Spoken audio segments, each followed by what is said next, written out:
Mesdames et messieurs, nous sommes sur R7 et vous suivez votre émission Le Grand Procès. Vous savez bien que nous allons dans les profondeurs de la pensée et y compris de la pensée politique. Et je vais vous choquer. Je le veux parce que c'est comme cela que la société congolaise est et doit être construite en tant qu'État. Pour arriver à l'État plus d'État, il faut que je vous dise, je suis tribaliste. N'est-ce pas que cela vous choque, puisque c'était un discours qui a été développé, on a eu des grandes tirades politiques de Ngouabi, et pas seulement Ngouabi, même Massamba Débat, et ceux qui sont venus évidemment derrière, ils pratiquent le tribalisme sans pouvoir le dire, parce qu'eux-mêmes, ils ont peur que l'on puisse les traiter de tribalistes. Et pourtant, il est important que vous asseyez et que vous m'écoutez tranquillement pour comprendre ceci. C'est qu'en réalité, il n'y a pas une société au monde qui ne soit pas tribaliste. Et lorsqu'on vous dit qu'il ne faut pas être tribaliste, en fait, on vous ment. On vous ment parce que euh, qu'est-ce que être tribaliste? C'est appartenir à une tribu et l'assumer. Mais ce n'est pas du tout être ouvert à d'autres tribus. Et pourquoi est-ce important qu'on appartienne à une tribu? C'est important parce que c'est comme cela que la société est structurée. C'est comme cela que Dieu a voulu euh, que nous puissions exister sur la terre. Et je suis l'avocat que vous connaissez, le juriste également que vous connaissez, mais je suis aussi théologien. Et en tant que théologien, je vous renvoie à ce qu'on appelle les 12 tribus d'Israël. Israël, un jour on en parlera sans doute, Israël n'est peut-être pas là où on trouve Israël, Israël est parmi nous. Et donc c'est important pour vous de comprendre que les tribus, les 12 tribus d'Israël, ne sont pas nées ex nihilo. Ces 12 tribus sont nées des 12 enfants de Jacob. 12 enfants de Jacob ont donné les 12 tribus d'Israël. Vous savez que parmi ces enfants, il y a Ruben, il y a Siméon, il y a Lévi, il y a Judas, il y a Dan, Nephtali, Gad, Aubert, Zabulon, Joseph et Benjamin. Et cela est important. Et c'est à partir de ces 12 enfants que sont nés les 12 tribus. Et si on veut faire une sorte de métasynthèse, une sorte de transposition ou un besoin herméneutique, un besoin de compréhension de ce qui est derrière une tribu, on dirait que chacun de nous, nous avons des enfants et on dira également que nous avons créé des tribus sur la terre. Nous avons laissé des enfants où nous allons laisser des enfants sur la terre et ce sont ces enfants-là qui vont constituer les tribus que nous laissons sur la terre. Donc, quand je dis que je suis tribaliste, au fond, je suis simplement réaliste. Je suis né d'un père et je suis né d'une mère. Et je ne suis pas né seul. Nous sommes les enfants de ses parents. Et en étant les enfants de ses parents, nous constituons la tribu Nkunku Mudele, qui sont notre père et notre mère. Et toi qui m'écoutes, il est clair qu'il s'agit aussi de la même forme sociale qui se crée. Donc, c'est la cohésion, et y compris les règles sociales, viennent donner de la force et de la puissance à ce qu'il faut appeler euh, désormais la vie publique. Et c'est ce qui fait que les gens qui sont nés dans un même groupe social forment une tribu globale. Et cette tribu globale dégage des règles, et ces règles, c'est ce qu'on appelle bien souvent, ce que les techniciens appellent la tribalité. C'est-à-dire qu'il y a une forme de fonctionnement qui est impérative. Et cette forme, elle est faite des règles réelles, de ce qui se fait et de ce qui ne se fait pas. C'est cela d'ailleurs qui fait la différence quand on va d'une tribu à une autre. Donc, quand je peux dire que mes grands-parents, l'un est Larry et l'autre est Teke, je ne commets pas d'impair. Ça signifie qu'on peut quitter une tribu pour entrer dans une autre. Et cela, beaucoup d'ethnologues dans le monde l'ont développé, l'ont travaillé, tous ces liens-là. C'est un peu cette approche lignagère qui fait que l'on quitte, pas vraiment définitivement, mais on va créer une alliance d'une tribu à une autre.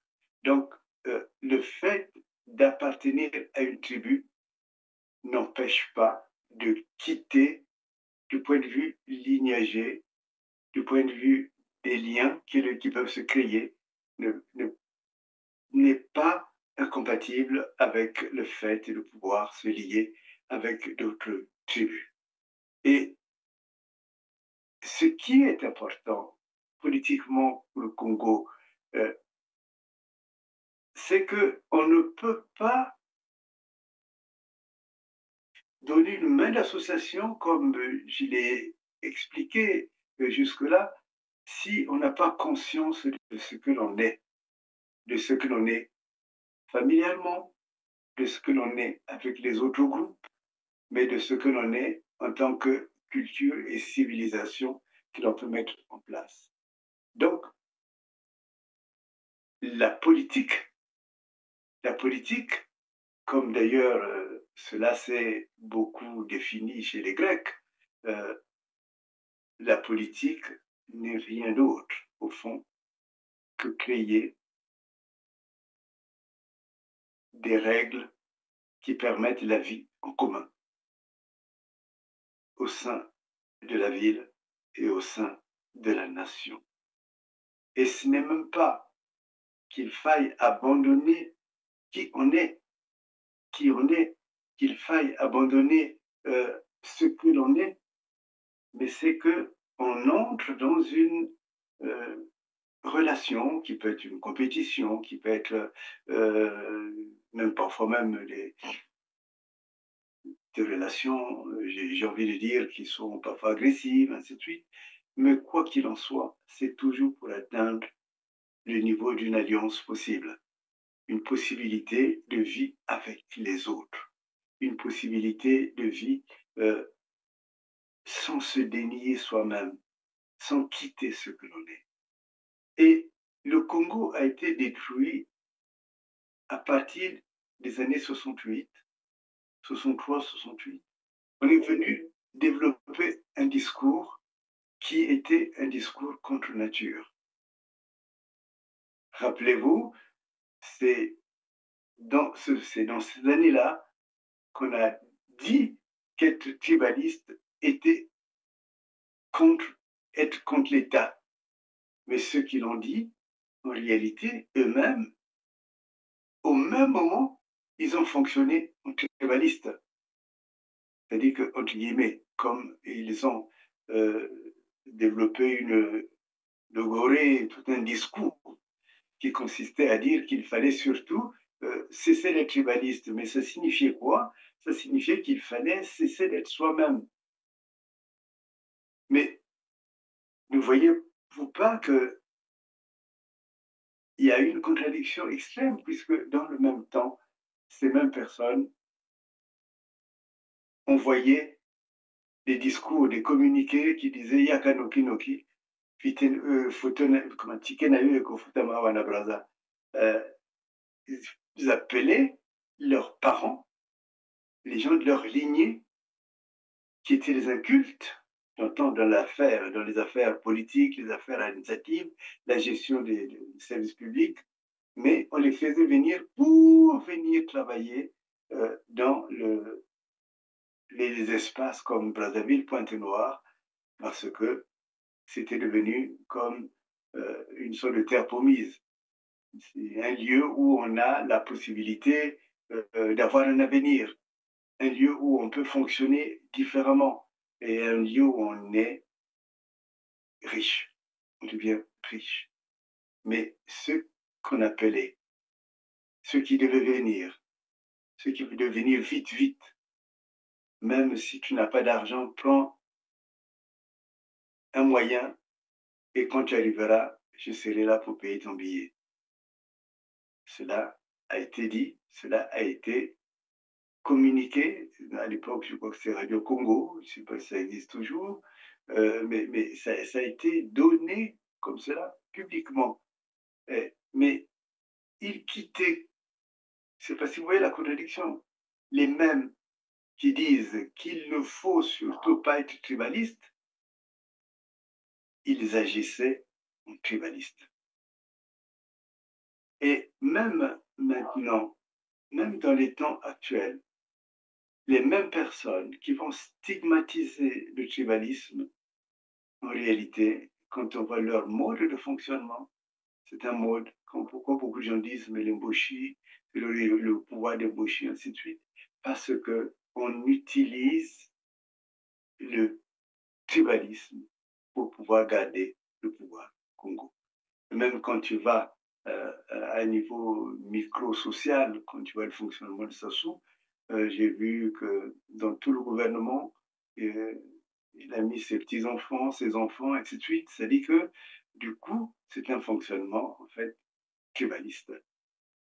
Et quand on voit toutes les tentatives qu'il est fait pour pouvoir garder le pouvoir, et ce sont des tentatives, je dirais, tribalistes.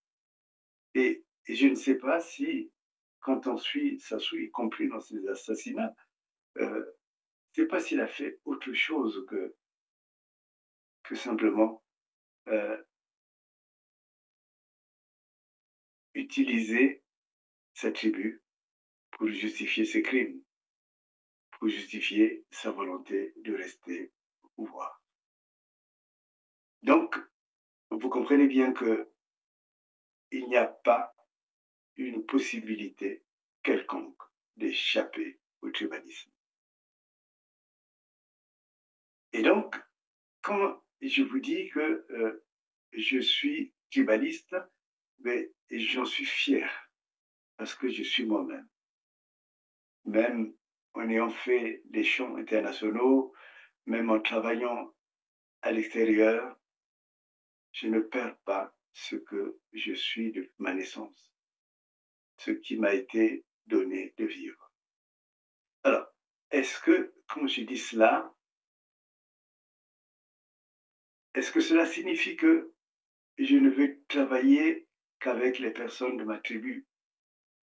Mais d'abord, c'est impossible parce que même si je reviens à la racine que je vous ai présentée, des enfants de Jacob, les enfants qui naissent dans une famille, nécessairement, quotidiennement, travaillent avec les autres enfants. D'ailleurs, même dans l'ogamie, toutes ces manières de vivre qui font que on quitte nécessairement sa famille pour aller épouser une enfant, une fille, une femme d'une autre tribu. Cela fait partie également, beaucoup peuvent l'appeler du commerce social, de ce qui se passe socialement, mais cela fait partie aussi du fonctionnement de la société. Donc, il est bon de naître de quelqu'un, d'un père, d'une mère, mais il est bon et nécessaire de vivre avec les enfants nés d'une autre famille, d'un autre père et d'une autre mère. Et il est aussi bon, n'est pas interdit, de quitter son père et sa mère pour aller s'attacher à une autre femme, à une femme qui est née d'un père et d'une autre mère. Donc, il s'agit là de la culture politique. Tout ce combat qui a été mené contre l'État hanté, c'est-à-dire que l'État qui existait avant n'est que de la culture politique. On a cru faire la politique, faire des grands meetings, et même maintenant on entend, mais en réalité ce n'est pas cela la politique. Alors, je veux vous définir un peu la politique. Moi, la politique qui est source de progrès. Mais la politique doit être cette capacité qui est donnée à des hommes intelligents de pouvoir faire quitter des hommes et des femmes d'un groupe tribal vers une nation qui soit la cohésion de l'intelligence tribale. C'est-à-dire qu'une nation qui est vécue comme étant le haut niveau qui donne à chacun de la prospérité et aussi qui donne à chacun du bien-être. Donc, ce qui existe dans chaque tribu, cette intelligence-là doit être au maximum affinée pour qu'on accède à une tribalité qui nous fasse vivre ensemble. Et quand on atteint ce niveau, et on a ce que l'on peut appeler la nation. Et c'est cela, je crois que beaucoup, comme Sonny Labou Tansi, l'avaient compris qu'en fait, il ne s'agissait pas du tout, pour faire la bonne politique, de combattre, de tuer des hommes et des femmes uniquement parce qu'ils s'affirment d'une tribu et surtout d'une tribu qui a mis en route des outils de la vie ensemble, la vie de toute une nation. Et en fait, en distillant ce discours, ce qu'on a voulu obtenir, c'est uniquement l'anéantissement d'un groupe cohérent qui existait, et en l'occurrence, c'est tourné contre les Congos. Mais les Congos ont un passé lointain. Vous connaissez bien ce qui s'est passé dans le royaume Congo.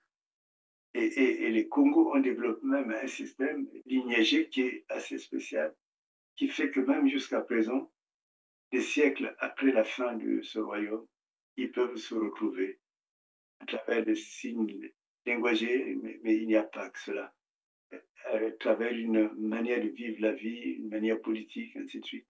Et donc, on aurait dû construire à partir de là pour augmenter, euh, pour augmenter ce qui manquait ou ce qui venait d'autres peuples dans ce royaume. Et donc, ce que je veux dire, c'est que il nous faut repenser la politique. Et donc, pour repenser la politique, il faut repenser aussi la possibilité de vivre avec des hommes et des femmes qui sont de tribus différentes. Et cette notion, elle est vraiment fondamentale. Et je crois que jusqu'à présent, on a fait fausse route. C'est ce qui fait que jusqu'à présent, le Congo n'existe pas. Le Congo n'existe pas. le Congo est uniquement une opportunité pour les gens comme les Sassou qui viennent enfin trouver un lieu qui est pour eux une terre promise. Mais en réalité, ils ne pratiquent aucune politique. Là, j'entends qu'il y a une concertation qui va se mettre en place, mais moi, je peux vous dire que cette concertation, cette fameuse concertation, n'a pour but que de vouloir éclipser le fait que le Congo a été vendu. Ils ont vendu le Congo, ils ont pris de l'argent. Ce Congo n'appartient plus au Congo, sauf si les Congolais, comme je le lance toujours, se mettent debout, se mettent vraiment debout, trouvent des moyens internationaux, des arbitres, ainsi de suite, qui vont faire en sorte qu'ils puissent casser les accords qui ont été signés avec le Rwanda. Sinon, ces accords signés, sinon ces ventes de terres vont demeurer des sortes d'enclaves dans le Congo, enclaves dans le Congo de l'État du Rwanda. Donc il faut vraiment que nous puissions repenser les choses. Il faut que nous puissions repenser la vie d'une nation. C'est quoi une nation? Tous les peuples qui se sont développés dans le monde, je pense à la France, je pense à beaucoup d'autres, la Suisse, ainsi de suite, euh, ils ont toujours maintenu ces espaces tribaux. On leur donne beaucoup d'autres noms, on peut les appeler départements, on peut faire tout ce qu'on veut, mais la réalité, il y a toujours une racine commune. Et c'est pour cela qu'on ne peut pas construire une nation à partir des discours, à partir des, disons, de ce qu'on appelle, ce que je peux appeler des discours impolitiques. C'est-à-dire que ce n'est pas des discours politiques. Et, et ce n'est même pas politique que de nier le droit tribal. Et c'est là que tout se forge, c'est là que tout se forme, que les règles élémentaires existent, que la manière de travailler avec les autres est élaborée. Et ce qui est acceptable et ce qui ne l'est pas est également euh, mis en place. Et donc, dans ces périodes où on veut parler de dialogue des nations, ce n'est pas ça le dialogue. Ce n'est pas cela le dialogue. Ça, c'est uniquement des ruses politiques pour maintenir ou se maintenir au pouvoir. Et cela, moi, je le refuse. Je le refuse parce que ça n'a aucun avenir. C'est uniquement des instruments. C'est instrumentaliser un pays, pouvoir se mettre dans une position de continuité d'une vie en politique. Mais si l'on veut faire la politique, il faut revenir à la base. La base, c'est que il faut que ces sortes de 5 groupes qui forment la nation ou l'État, ou même l'État avec un petit E, l'État du Congo, euh, arrivent déjà à rentrer en eux-mêmes pour constituer les vraies valeurs, pour qu'on les connaisse, ces valeurs. Parce que ces valeurs, si elles sont connues, on peut les juger compatibles ou incompatibles avec une vie nationale. Mais il faut que ceux qui sont de ces tribus-là puissent en faire l'inventaire, puissent en faire je dirais, euh, les, pas forcément l'étalage, mais la démonstration. Et comme cela, les autres aussi peuvent venir, soit en acceptation, soit en refus. Et c'est à partir de là que les lois que nous allons produire auront du sens. Et si ces lois ont du sens, alors la nation qui en sortira aura du sens. Et alors, on saura aussi comment gérer un pays, comment gérer notre pays. Le lien aussi avec la richesse de ce pays. Or, jusqu'à présent, ça a toujours été des liens de vol. On vole ce qu'il y a dans une partie et on va les vendre à l'étranger. En fait, nous sommes dans une situation mercantile du Congo. Le Congo est dans un Moyen-Âge de mercantilisme, où on est là, on profite de toutes les possibilités pour pouvoir se faire de l'argent, et de l'argent qu'on va mettre à l'étranger, qu'on va cacher à l'étranger. Mais en faisant cela, en réalité, nous sommes simplement en train de reculer. Parce que je crois que dans la plupart des tribus, le vol est interdit. Aujourd'hui, force est de constater que le vol, qui était dans notre société un phénomène de honte pour la famille et de bannissement au sein de la tribu, devient une source naturelle d'enrichissement. Le vol est interdit. Et du coup, ceux qui viennent d'ailleurs, pas parce qu'ils viennent d'ailleurs, mais parce que dans leur ailleurs, le vol est une chose normale, tuer est une chose normale. Donc en fait, c'est ce qui fait que moi je les appelle les mercenaires. Ce ne sont pas les enfants du pays. Quand tu es enfant du pays, tu ne détruis pas la nation. Et une chose importante pour arriver à mieux comprendre tout cela, c'est que c'est avec les fameux discours à bas de tribalisme que nous sommes arrivés à, je dirais, à une sorte de groupement mercenarial, qui n'est là que pour voler. Et donc, si tu veux devenir riche, il faut t'attacher à cela. Mais cela n'a aucune racine véritable, n'a aucune conscience, n'a aucune volonté de développer le pays. Sinon, le Congo n'aurait pas reculé dans tous les domaines comme il a reculé jusqu'à présent. Et c'est important qu'on le comprenne, que ça a été délibérément fait. C'est important qu'on comprenne qu'il faille revenir à la source pour pouvoir développer ce Congo. Et c'est ce qui fait que comme c'est un pouvoir qui fonctionne en tant que mercenaire, et peut-être c'est ça qui fait la difficulté de pouvoir combattre ce pouvoir. Parce que le mercenariat fonctionne avec de l'argent. Donc, c'est des gens qui n'ont pas besoin d'avoir la conscience. Et comme ils n'ont pas besoin d'avoir de la conscience, comment ils font? Ils achètent des consciences. C'est-à-dire qu'on te donne de l'argent, tu peux être président de l'Assemblée, tu peux être tout ce qu'on veut, mais si on te dit d'aller tuer ou d'aller bombarder ton peuple, eh ben, ta tribu, mais tu le feras parce que tu as reçu de l'argent. Alors, c'est ça qui est important à comprendre. Alors, maintenant, la question que l'on peut faire, on peut poser, quel est celui ou celle qui peut pousser les personnes à agir au-delà de leur tribu?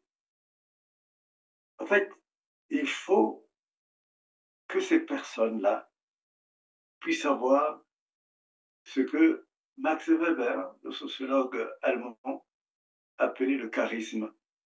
C'est pas lui qui a inventé le mot, mais le mot est encore théologique, encore théologien, parce que charisme, dans charis, il y a le don, et le ma, en grec, c'est l'accomplissement. Donc, c'est le charisme, le charismatique. Donc, celui qui est charismatique, c'est celui qui est suivi dans sa vision.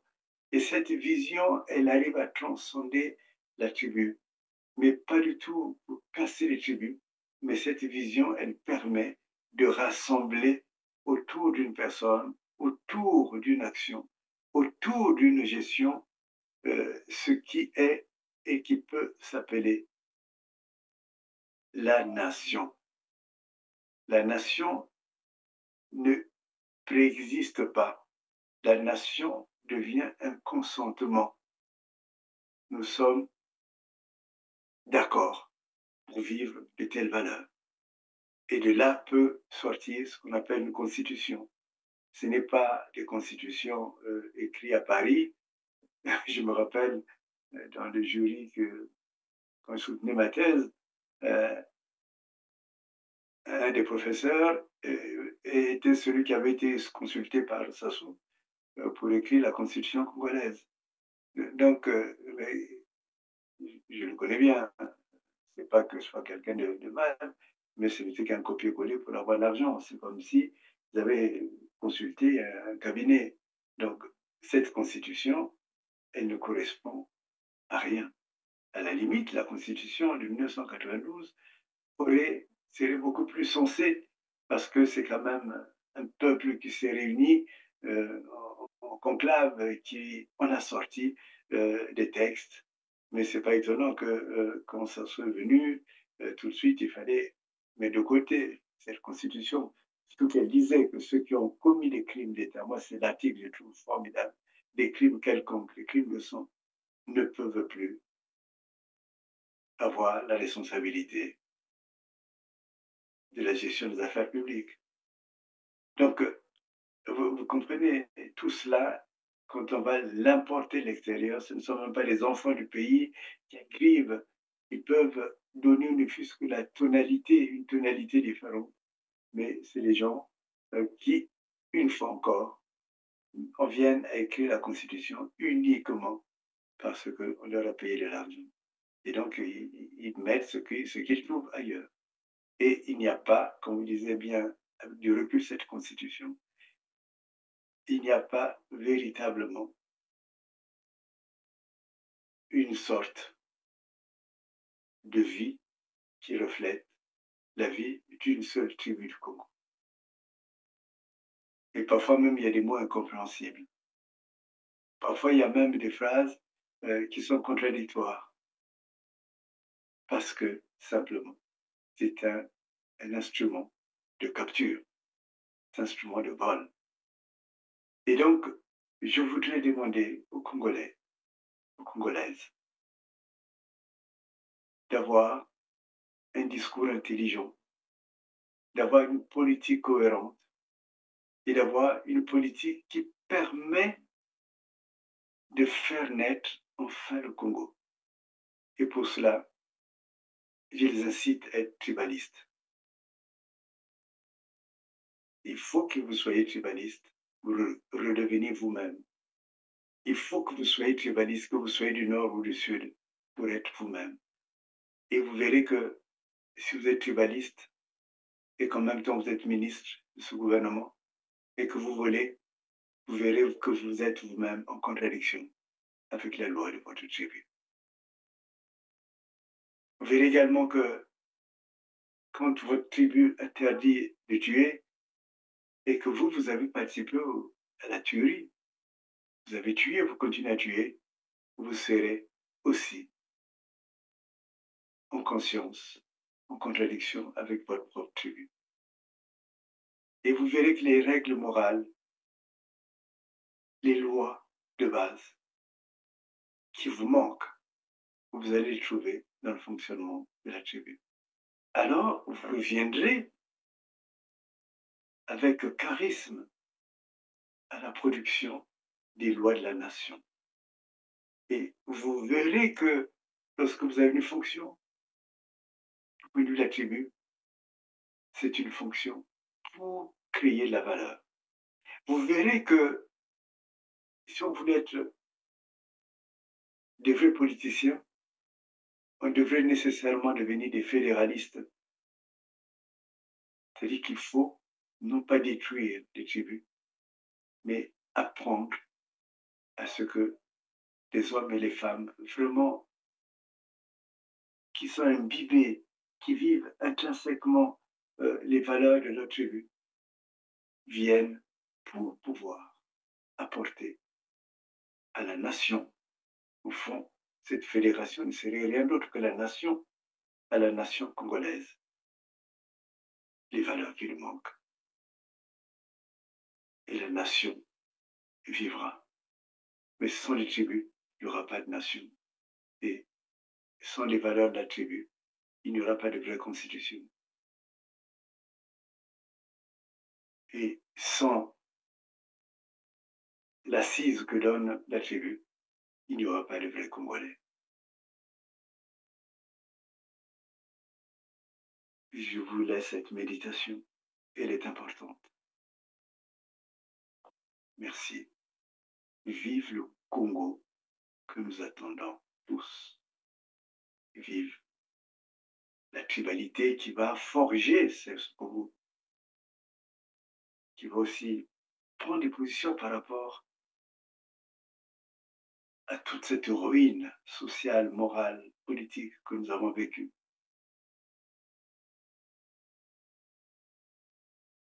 Et je dirais, vive